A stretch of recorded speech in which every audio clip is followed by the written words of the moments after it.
in the studio, and I just kind of want to share with you a little bit of my methods, maybe my working materials. As I was saying previously, I primarily use pastel, although I do oil paint and acrylic paint, as you can see the brushes. But right now I'm working on a pastel piece, so this tends to be my setup. I like to work vertically. I know several pastel artists that work on a flat surface. That never really appealed to me. There seems to be a lot of shaking and blowing of the dust, and it gets everywhere. And so I try to contain all that by working in a vertical position, and I have a tray that catches the pastel, so it kind of keeps the dust to a minimum. This particular piece is a commission piece, and I'm actually working on a pastel board, which is a masonite, and it's got a sanded surface, and so this is from there to there. You can see and so this is a nice rigid surface. A lot of my pieces are done on paper. And so this is a pastel paper that's toned. As you can see, I like to work on a gray or toned surface, and this is a sanded piece. So this is a Premier pastel paper. And so it comes in a bigger sheet. I've cut it in half, but I primarily will use paper, pastel paper, and I will spray mount this to a hard surface to basically create what the board is, a rigid surface to work on. Okay. Besides the paper, another working method is I will get foam board or gator board and paint my own preparatory ground, which is essentially gesso and acrylic paint. So you can make it any color you want. I just particularly like a gray or a neutral color. And so the gesso gives it a tooth for the pastel to set up on.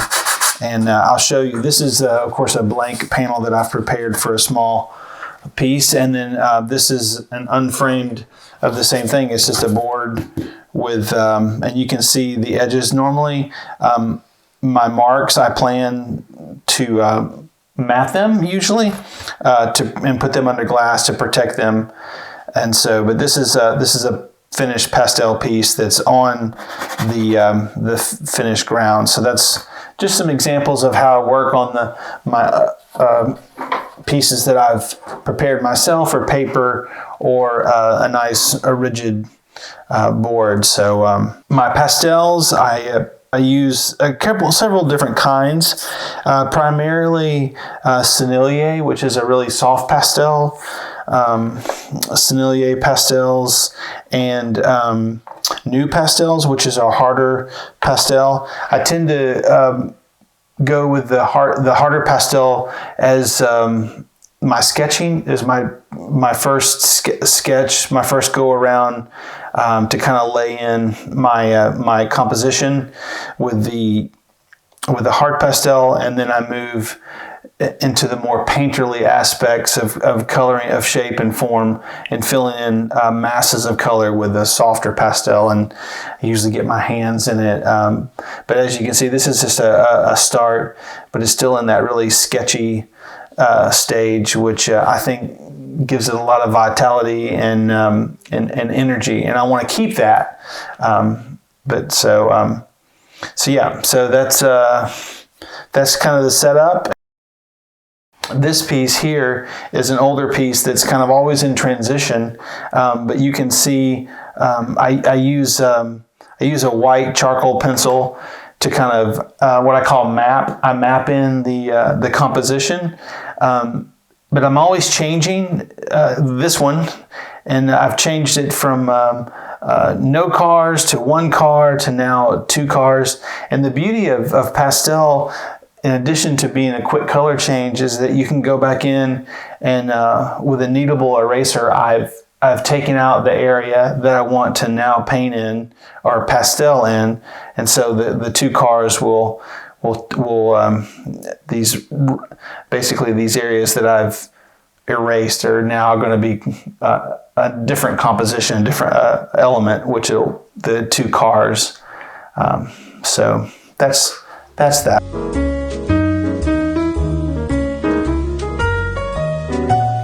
Usually how I begin a piece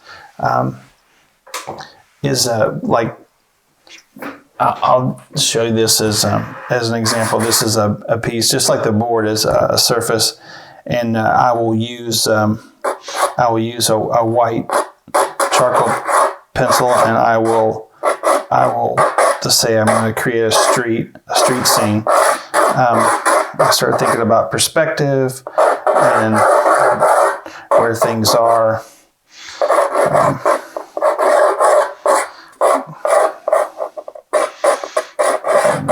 There the tops of the buildings.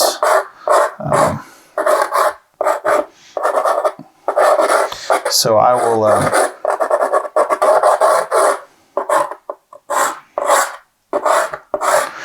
So I start with a scene, horizon line, think about perspective, where the elements are going to be, and it's really just a series of scratch marks. And I call this I'm creating my map to follow.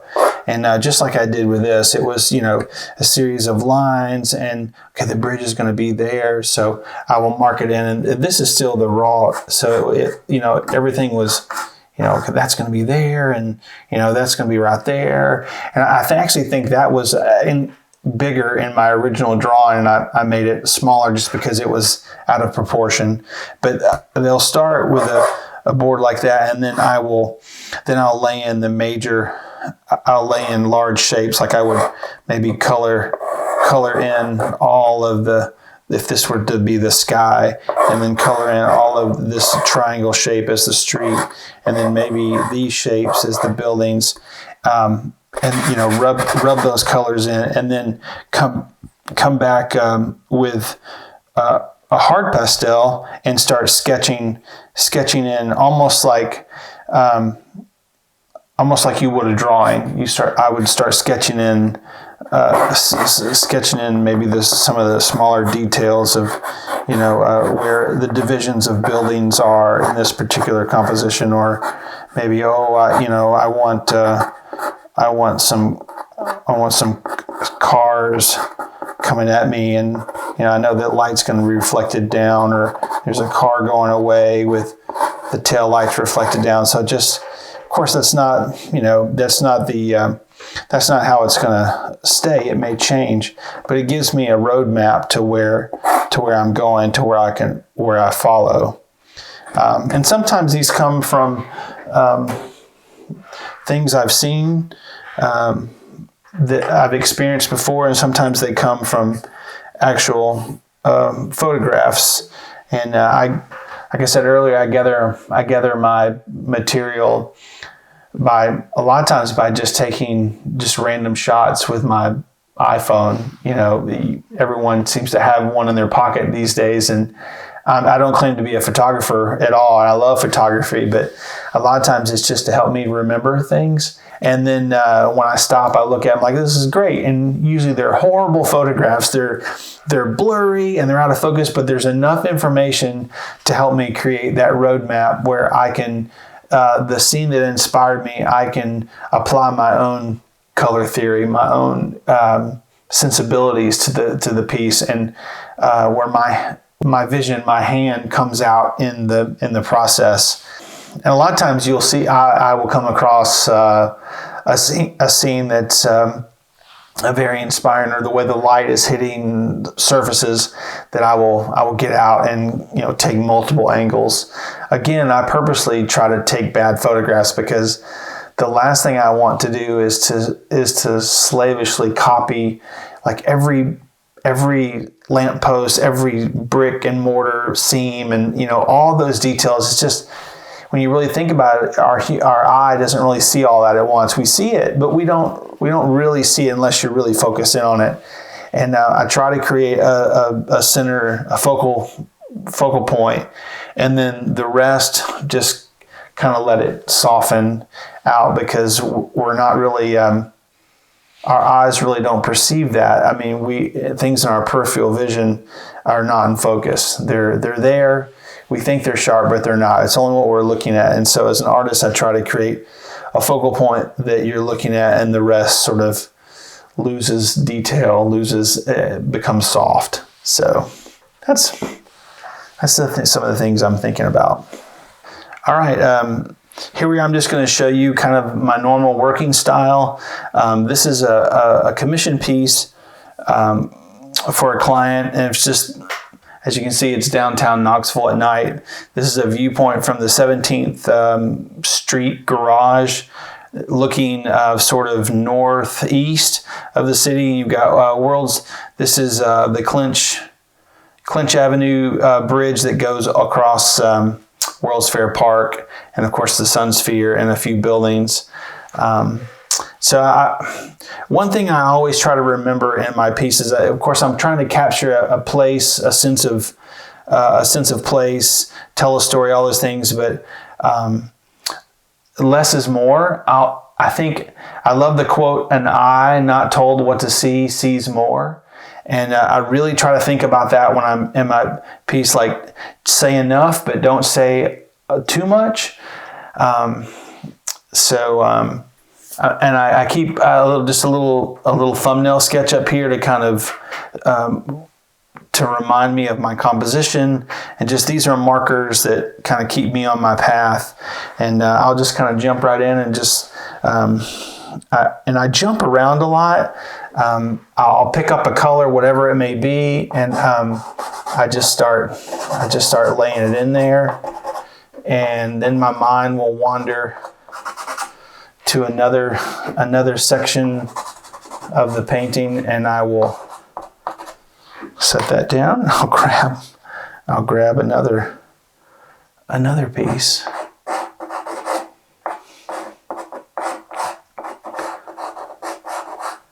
With my pastel, it's really layering. I layer.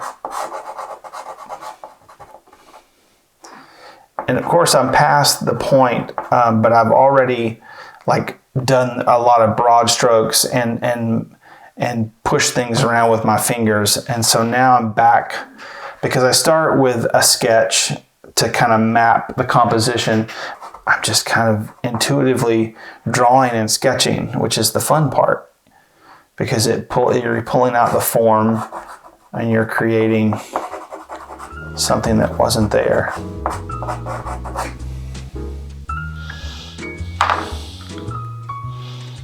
But I want to keep that energy.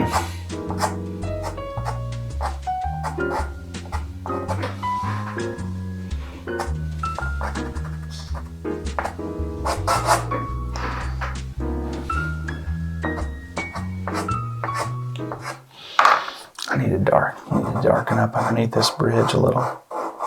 It's one thing I love about pastel is that you can change these colors so quickly.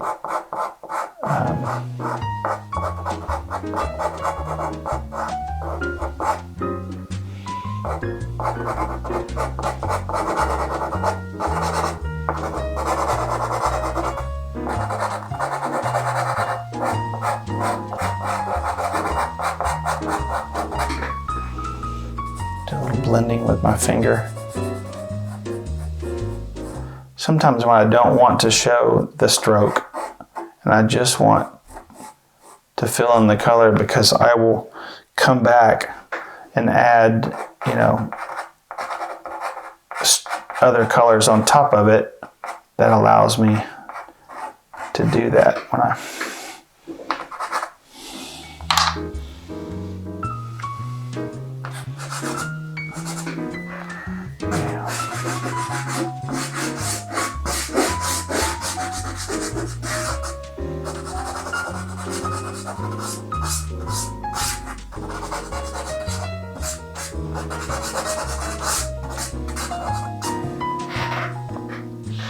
And I think about my strokes where my eye is going. I want to keep the viewer in the composition. So I think about those things.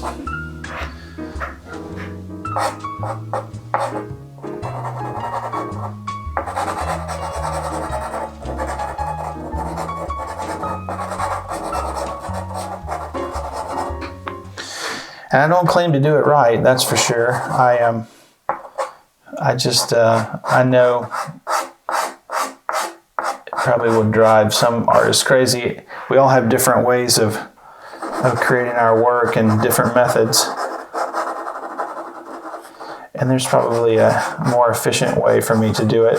You know, I'm always open to learn and evolve. But this kind of quick jumping all around and keep it kind of sketchy is fun. It's fun for me, and so that's kind of the way I like to do it.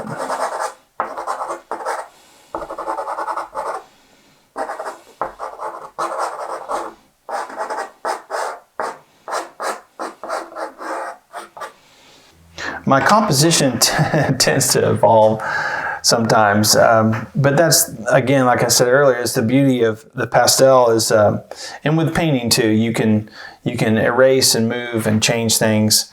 But you know, my composition, I try to create good balance and elements where it's not, you know, it's not heavy on one side, but everything is balanced. There's a lot of movement, but the eye moves around the composition, stays within the composition. I would never want to just, like if this wasn't there, just the focal point, just move right off your painting. It tends to be, you lose your viewer when you move their eye off of the composition. So I think about, you know, things in thirds, the rule of thirds. That's why the sun sphere would be on this side, and just kind of the placement of the objects in the buildings that are in the background.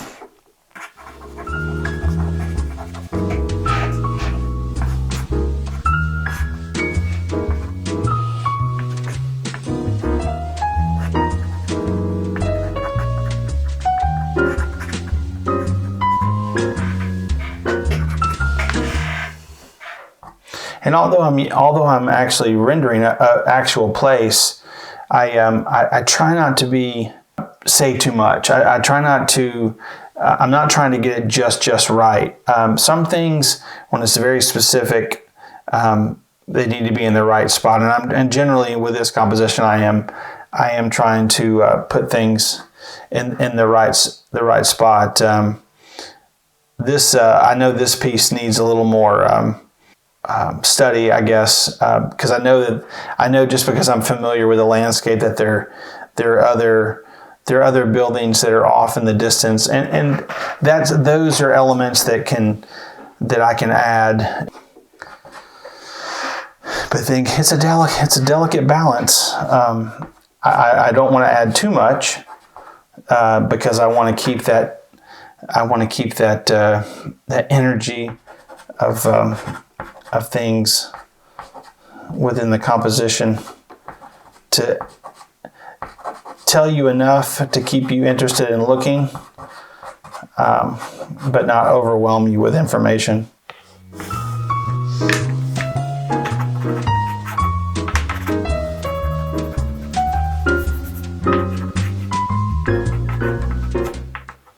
And I primarily work dark to light, but a lot of times I will go in and I will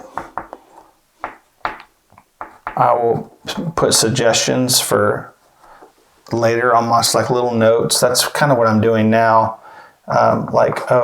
Develop this area a little more.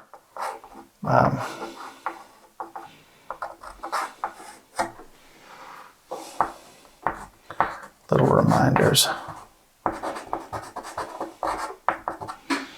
And of course, I'm thinking about form and how the light is, in the scene. And a lot of times I will work from a series of photographs or others, more sketches, or even a computer screen.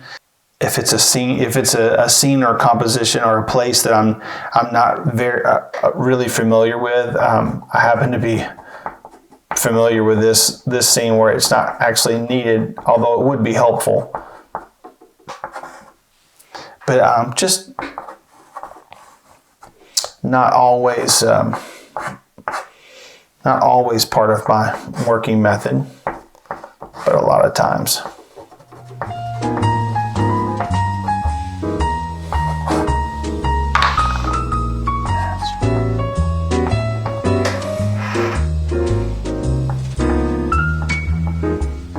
See, I'm really jumping around now.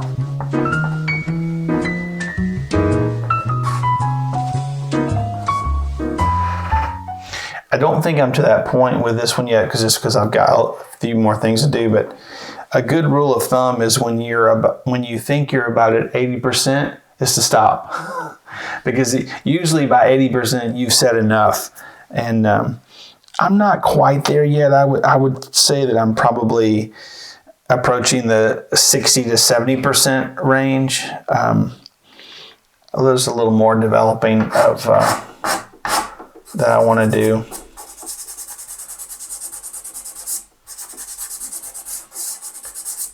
Finessing, cleaning up.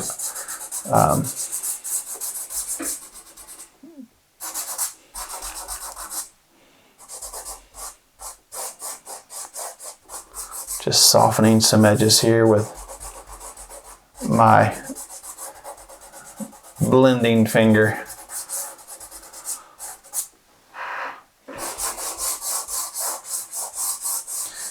And what I love about skies and even wet streets is I can soften these edges, but then I can come back if I wanted to put a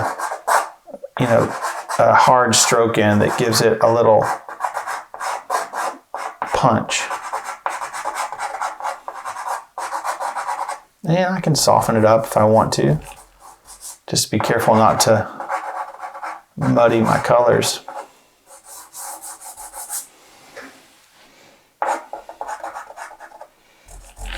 And I think it's quite obvious. I'm not trying to slavishly render a true-to-life scene. This is my vision. This is how I see these things in my head, and the colors that I think are important to put down and lend itself to my vision.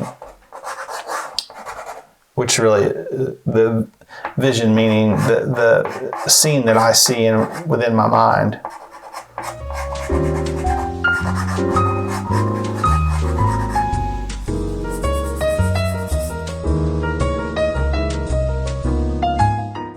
You could do this in a day. I think with my short attention span, I'll start and stop a lot, which seems to be, as I read and study other artists, it's a pretty common practice. I mean, some artists will just go at it, and sometimes things call for it. You'll get in a groove. You just have a moment, or you'll have a large block of time that allows you just to finish it. And something like this can be finished in a few hours, a day's work. I will start and stop, work a little bit, shorter stretches, longer stretches, and then over a period of a few days, things will be finished. A lot of times when I have a lot going on, which seems to be a blessing for me, but I tend to I'll stop on this and go to the next thing, and then move this over and start that, and then you get inspired with a new idea, and you're building a COVID mask that lights up. What does that have to do with? So my mind is always going.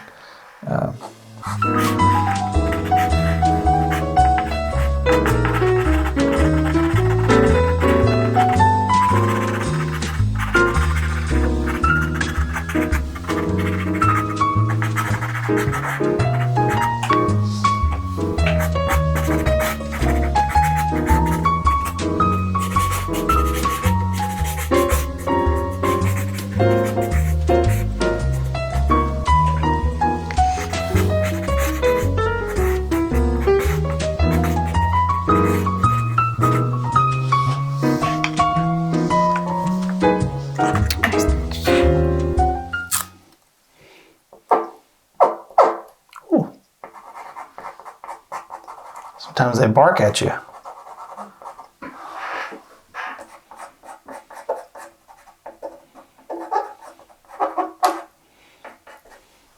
I've always heard that I was describing that I work with like this new pastel, the Prismacolor, that's a hard pastel that's really great for drawing hard lines, and it's great pastel for me for starting.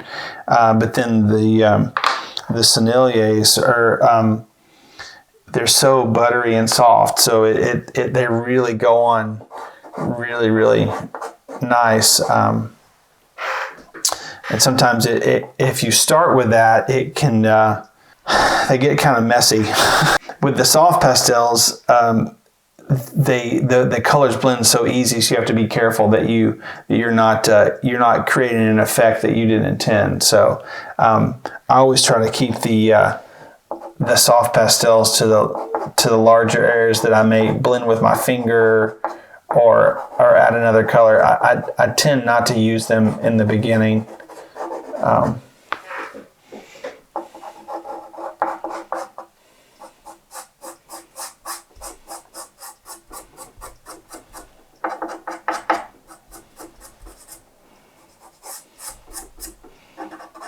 And because I jump around, sometimes I'm hard on myself, and I think, well, you should just concentrate on one area. But I really do think it lends itself to the freshness of the strokes by working little by little, because I'm adding layers of color.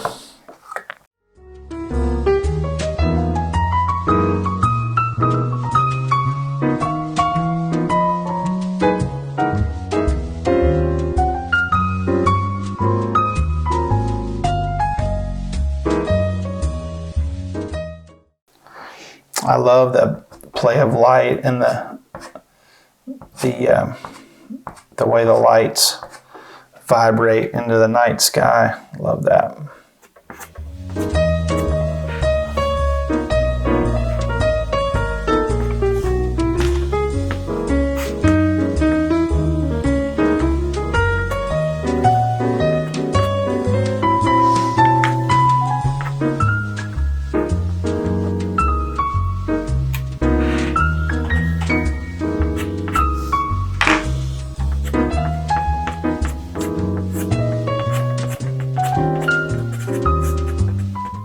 It is a delicate balance to think, okay, what is too much and what is enough? To find the happy medium. And it really is just in practice. The more you practice, the more mistakes you're going to make, which is good, but also the more you learn. And I think the hardest lesson that, or one of the hardest, longest lessons to really ingest and to learn, is that really there are no shortcuts in art. I've gone to so many workshops where the hand goes up and everyone wants the formula. Yes, there's formulas on all, that's great. But a lot of times I think people ask, well, what do I have to do to make it like really, really great? Or how, what is the secret recipe? And there's no secret recipe. It's about getting in your space and getting into your composition and just doing it. Just do it and make mistakes, because those mistakes you're going to build on those, and the mistakes will become successes, and the successes fuel more work. And so it's just this continued beautiful recipe of elements that all come together.